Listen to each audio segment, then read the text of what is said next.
got a 2-stroke dirt bike, and it's a KTM. What is it though exactly? It's a 2003 KTM 50. And we're gonna tear into this. We'll probably go through, tear apart some of the parts, go through some of the things, but the main thing that I know is that the carb is clogged on this. The bike sat for roughly 5-6 years. So we'll go through everything and we'll see what it needs and what it doesn't need, and we'll see if we can get it started and how much compression it has. But this is a dive into my new KTM 50. So this is the new bike.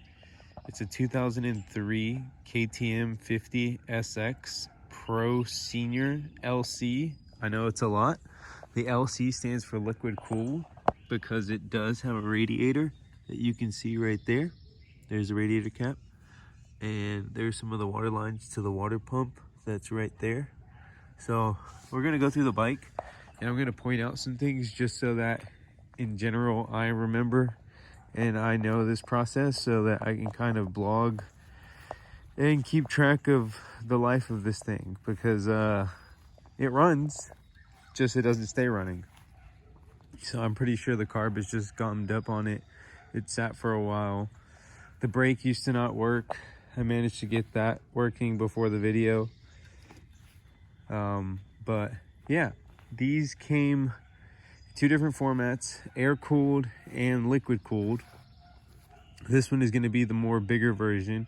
It has option so that you can actually raise the seat height. So you can raise this or raise the seat height itself if you change that bolt to that one right there. It also has rebound control, preload control. You can also adjust these handlebars and move them to a more forward position in these holes right here. So taller, longer legged riders can actually move the entire handlebar set forward. The seat is easy to remove. Quarter turn, back bolt, slide off the nut, and we can see KTM air filter, still pretty dirty.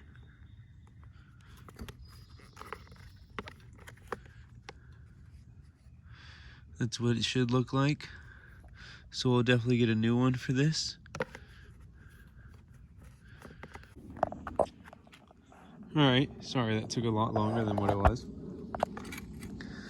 This is a bolt that if you actually unscrew and remove, it allows you access once you disconnect the fuel line, which you can either do from two options.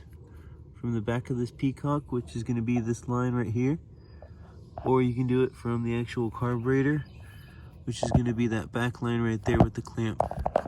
So we're talking about this one right here. I would just undo it from there, but what it allows you to do is you can actually remove the tank and get access to your spark plug, to your upper water hose, and if you ever need to do any maintenance to your radiator, you can actually get to your radiator.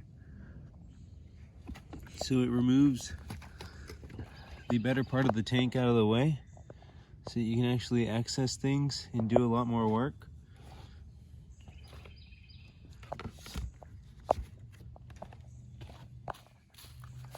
This is a 2-stroke. That is why it has the big expansion pipe.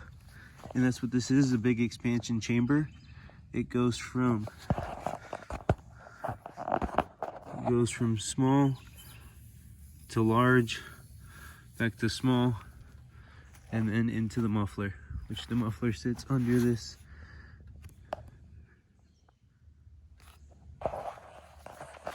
It is a kick start, and instead of the normal dirt bike which kicks backwards, this one actually kicks in the forward motion.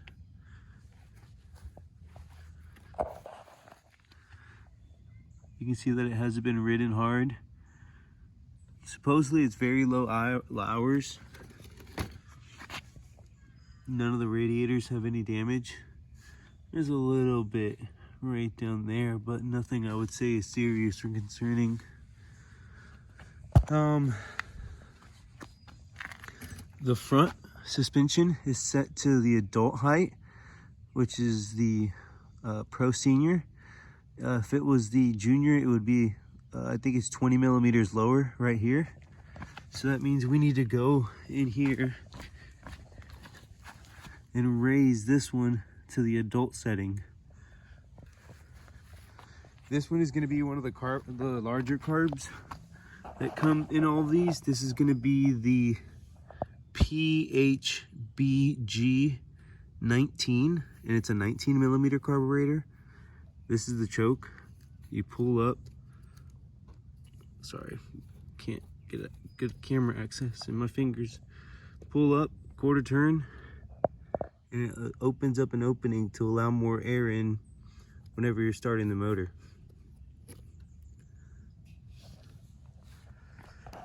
Throttle was kind of stuck, but I managed to get it unstuck and it spins very freely now.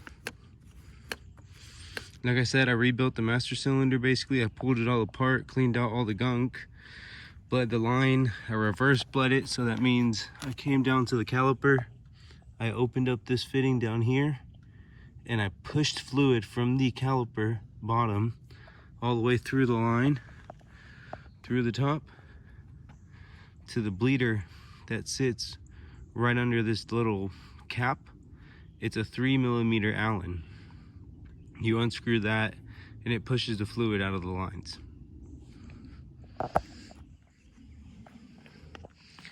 Other than that, I'm gonna try and get it started, see what it does, and we'll go from there. I'm pretty sure it's gonna need a carb rebuild at least, or at least a carb clean.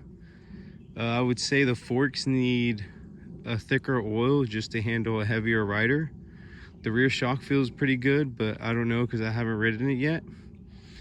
So yeah, we'll put that seat back on and we'll get some kicks going and we'll see what it does.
It just doesn't stay running. So we're definitely going to go through the carb, pull it off, and clean it all out and see what we can find inside of it. But other than that, we'll go on to the next step. Alright, so we're going to get back into this, and what we're going to start doing is taking off some of the parts. So what we'll start is with the seat, quarter turn of the seat, slide off of the tab, which is on the tank, bolts to the seat, and you will just set that to the side.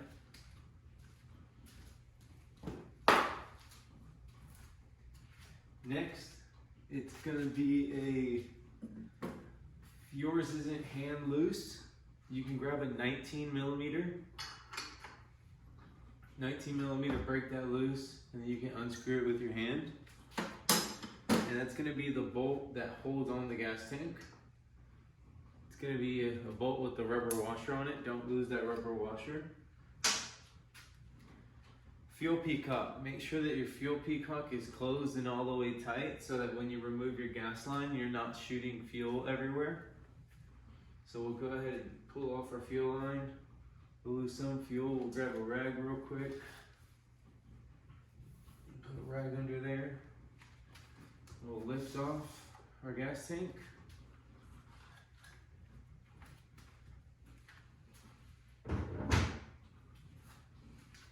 So now we have access to the spark plug, so we can pull the spark plug and take a look at it.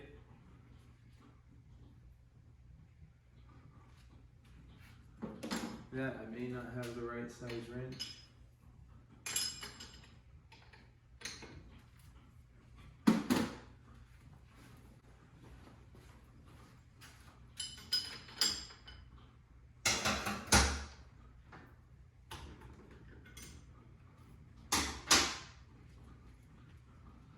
Pull off our spark plug.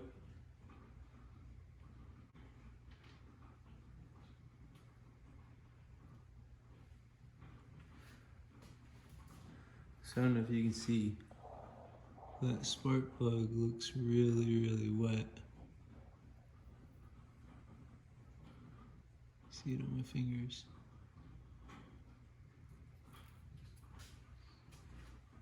It smells like old bad fuel.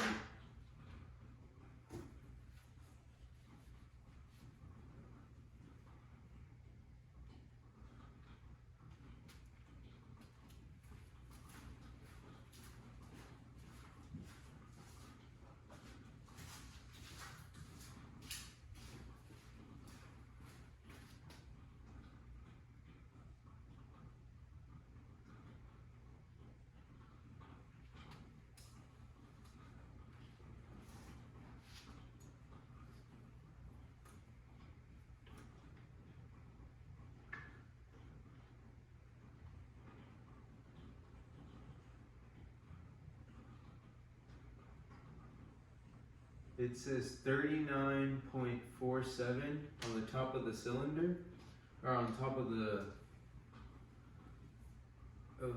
piston. Trying to see if there's any other writing in there.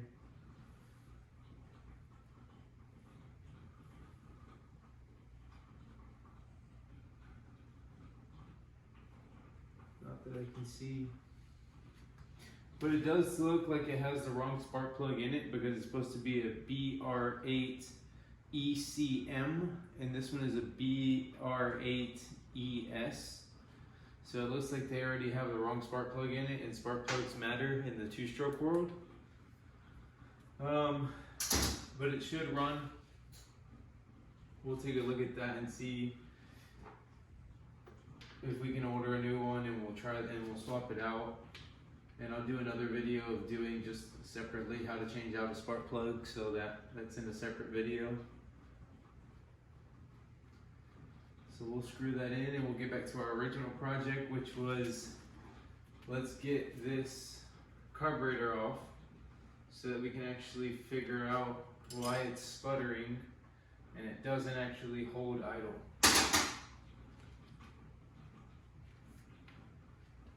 So what you'll need is a flathead, and you'll loosen up the screws that are on the that hold the throttle slide. That's why you need to remove the gas tank so that you can actually access these screws.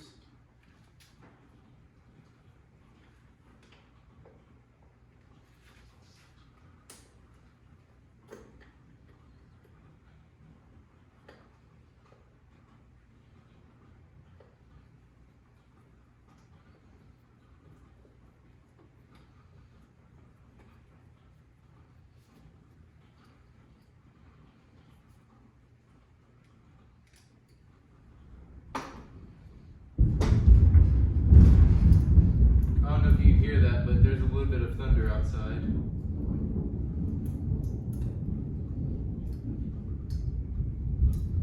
Alright. See if we can see the needle position, but we can't easily. So we won't worry about that. Everything is looking stock, so I'm going to assume that that's stock. If there is an issue when we put it all back together, then I'll know that it has to do with the actual needle height. So we'll undo the 2 clamps that are around the front and the back of the carburetor. So basically on the intake side of the air suction, and then the intake side of the engine suction.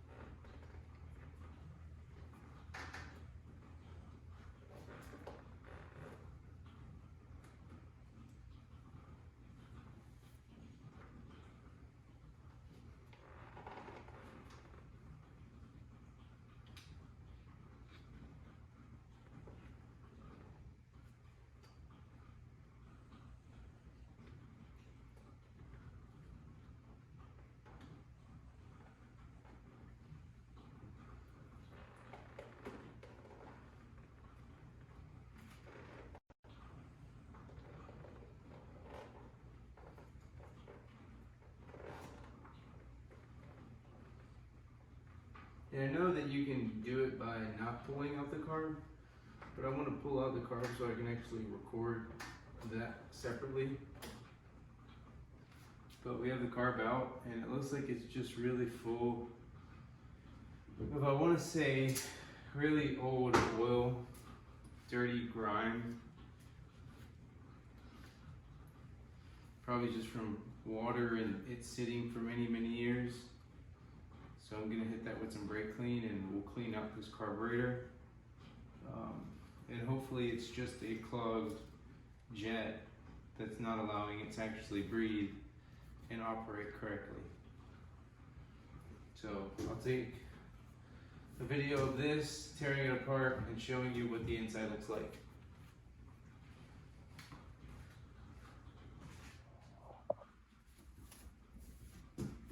Alright, so what we have here is our carburetor, our 2 screws for the throttle,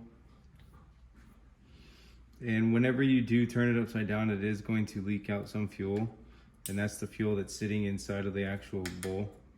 But what we'll do is we'll loosen up these 4 screws on the 4 corners.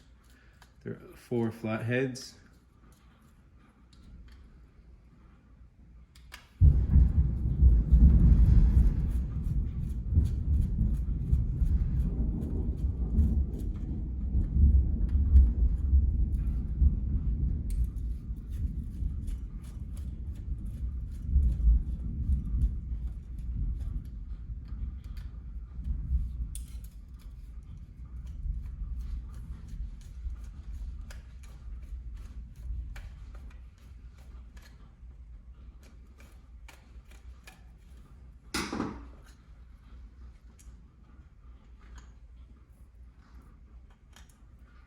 Screws where they go.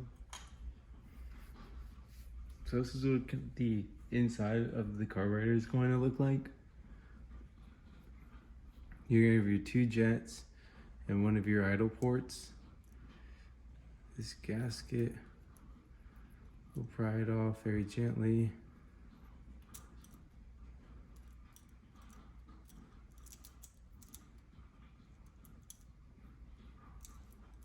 So that comes out. Put that to the side. What we'll do is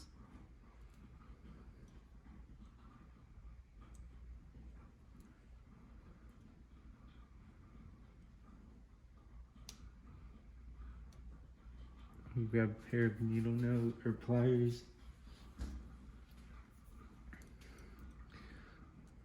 Push in the other end,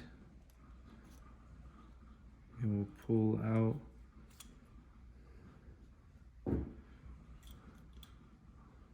the needle in the float, but it doesn't want to release. So I think first what we're gonna have to do is pull out the main jet, which is gonna be this one right here.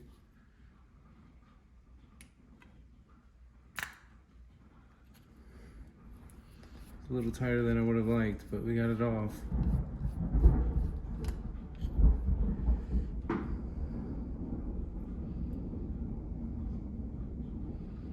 Okay, it came out with everything, so we're gonna have to separate that in a second. It definitely looks like someone's been in here before because they weren't able to get out these jets, or if they did, they over tightened them when they put them back in. We'll shoot some brake clean down that hole, but let's remove the next jet.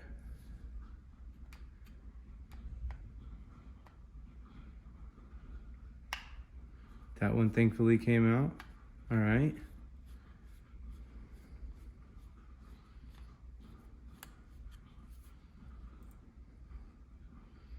Okay. And I haven't inspected them yet to see if there's any light through them. Then we'll pull out. There we go. That one broke loose. Oh yeah, and this float and needle comes out. We'll inspect that. I don't know if you can see it on camera, but at the end of that, that's where you want to see if it's worn out, the little rubber seal, because that's what controls your float.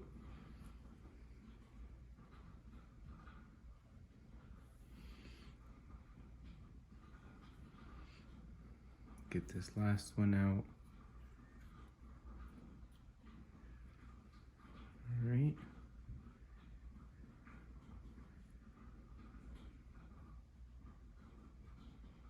So we grab some light.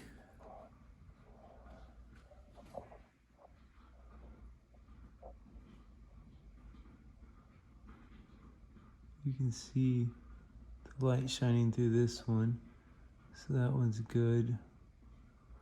And you may not be able to see on camera, but I can see that it's shining through the ports. It's a little hard on camera to catch it, but I'm pretty sure on camera you can see that there's light through that one.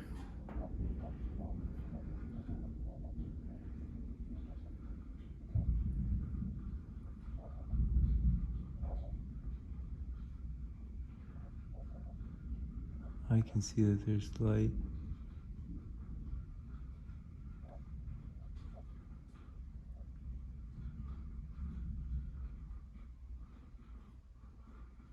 I think you can too.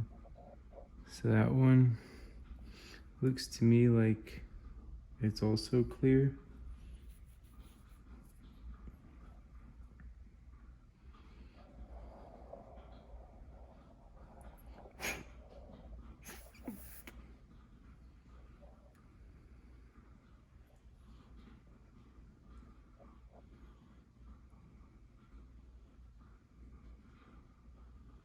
The last one is also showing signs that it's absolutely clear.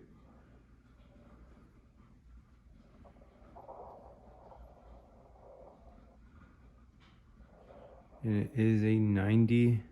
Oh wait, hold on.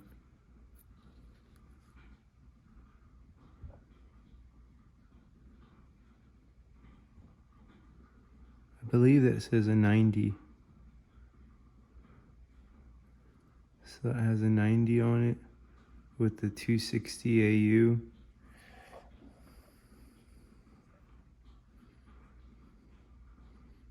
This one is a 60. And like I said before, I can see through the holes.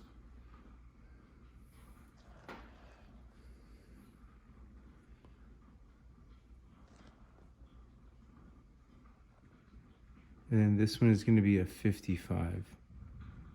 You can see it got kind of messed up at the top. But that wasn't from me, that was from whoever has been in this carburetor before.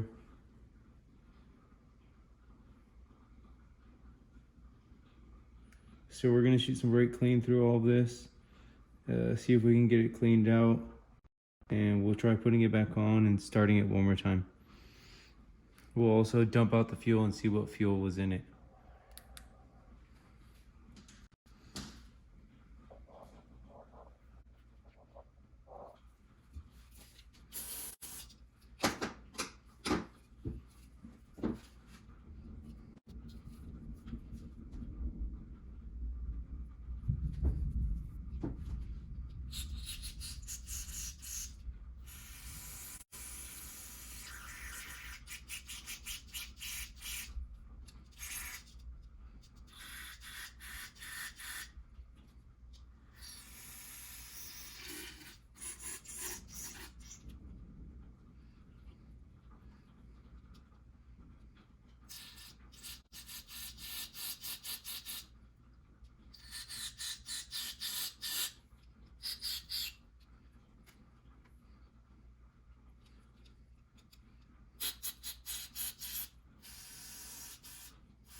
Struggles of the tadpole.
Stock setting on the air screw is going to be screwed all the way in until it stops. Don't overscrew it.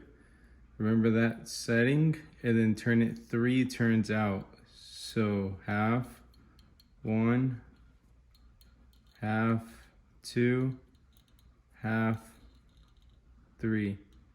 So that's going to be 3 turns out for me. And we're going to see where that is, and we'll adjust it from there, half turn in or half turn out. So we'll go ahead and put this back in. We'll put back in our slide, and we'll get the bike back on the floor so that we can try and crank it and see how it runs.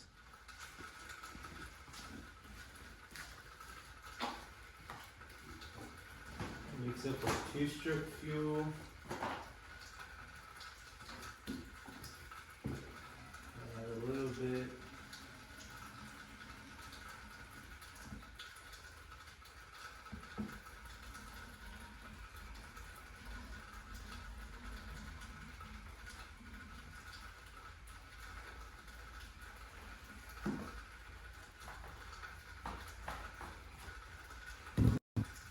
Fuel decant.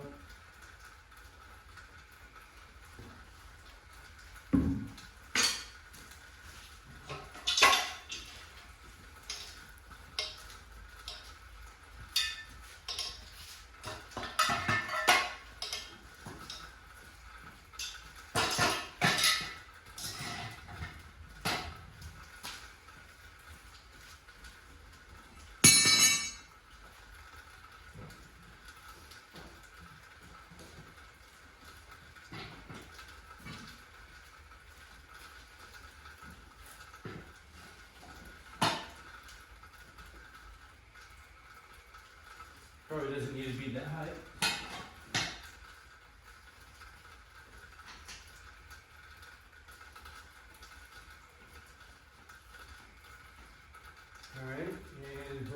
it should start.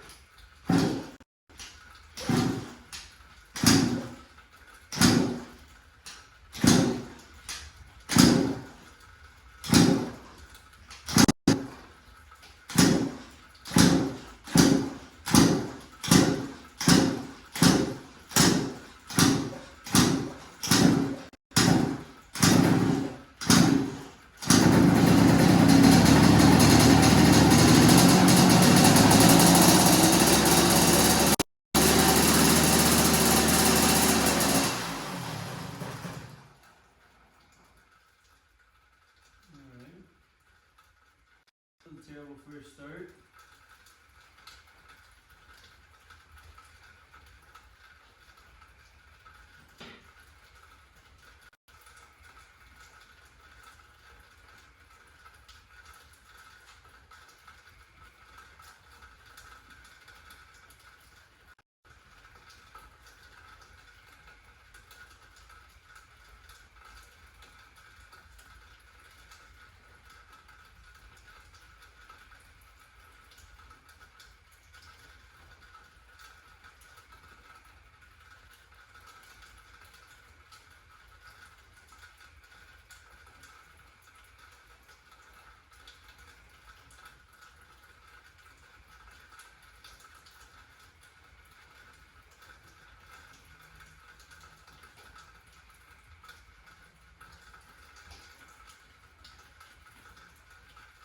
Try that again.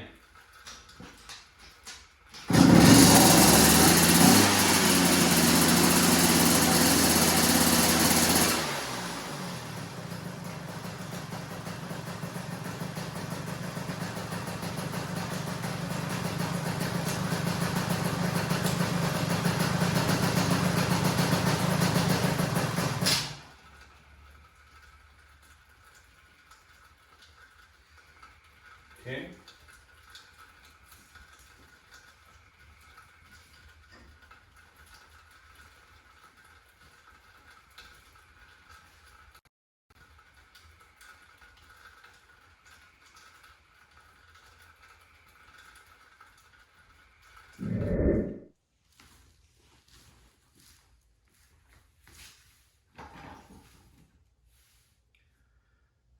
All right, so it is the next day, and after spending a bunch of time last night trying to get the bike to idle properly, get the bike to raise up idle properly, getting the bike to stay running under idle, there was a lot of issues that I was fighting last night, and I went upstairs, kind of looked at some information.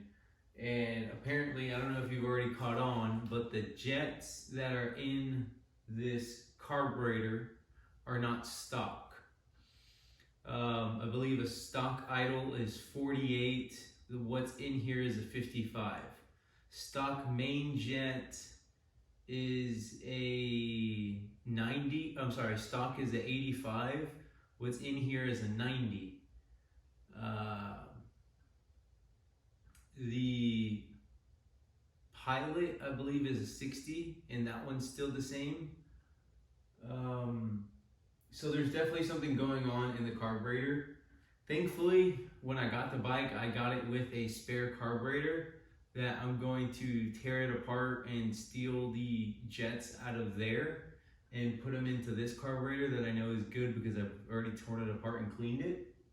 So we'll go and replace the jets and see if that can somehow fix the idling issue that's going on right now. It's running okay. It gets up to power, but there's a lot of hesitation before the power band. And I'm not sure as to exactly why.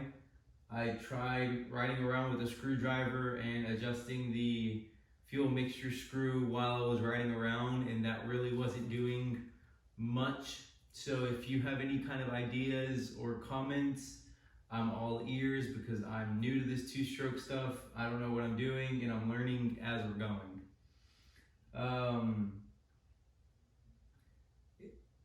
I feel like it's sparking out at full RPM because it cuts itself out and then it comes back in.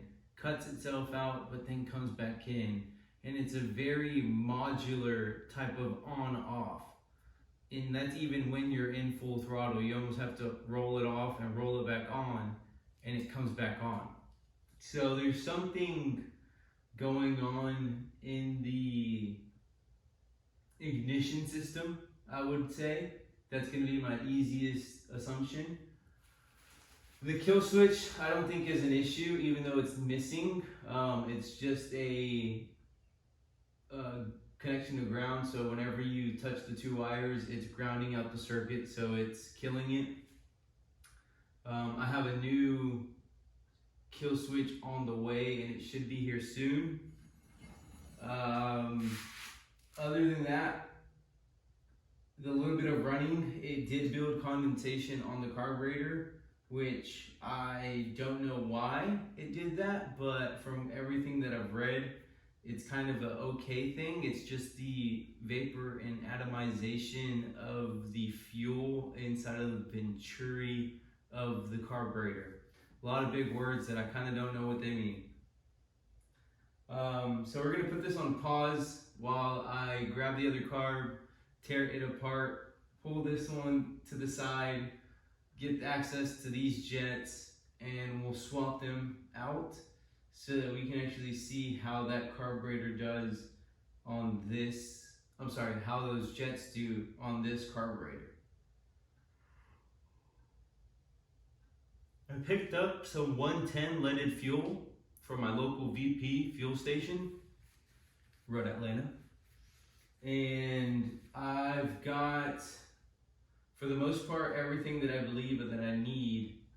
They're on the way or already here for the bike for the next step of diagnosing, figuring out, and testing why it's not getting full power band and there's hesitation.